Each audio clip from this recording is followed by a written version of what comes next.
Welcome back po. Ang lulutuin natin ngayon ay garlic buttered shrimp. Tara, samahan niyo ako. Lutuin natin to.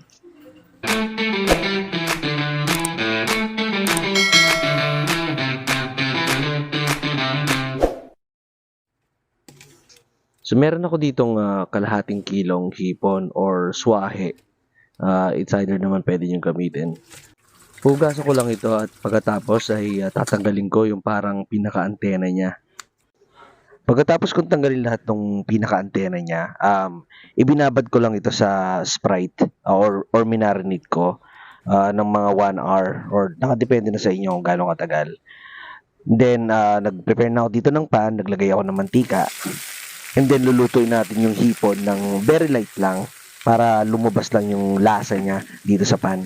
Again, i-half cook lang natin itong pagluto na to. Hindi natin fully lulutuin. Tinagal ko na dito yung hipon and then maglalagay na tayo ng butter. So once na natunaw yung butter natin, pwede na natin ilagay itong ating minced garlic. Ilagay lang natin yung apoy sa mahina at katamtaman para at least hindi agad masunog itong ating bawang at yung butter. At this time ilalagay na natin itong ating Sprite. Ito yung magpapalasa at magpapatamis dito sa ating garlic buttered shrimp. Bukod sa ginamit ko yung Sprite pang marinate ng hipon, naglagay din ako dito para at least maging masarap itong ating garlic buttered shrimp.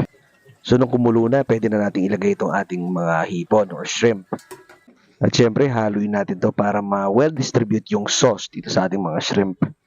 After mga 3 to 5 minutes, maglalagay ako dito ng patis at paminta para pampalasa.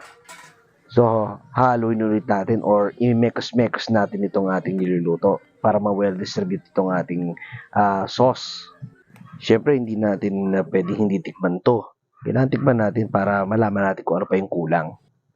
So, nung nalaman kong kulang pa sa tamis, naglagay ulit ako ng Sprite.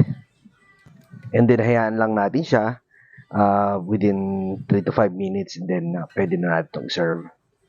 So, after 5 minutes, ito na itsura niya. Medyo nag-subside na yung sauce natin. Ibig sabihin, kumapit na yung lasa niya dito sa ating mga hipon. At ito na ang ating garlic buttered shrimp na napakadaling lutuin. So, follow naman ako sa aking Facebook at YouTube channel. Tito Koy's Food. Baka naman. For comments, shoutouts, requests, and suggestions, comment lang kayo sa video na to.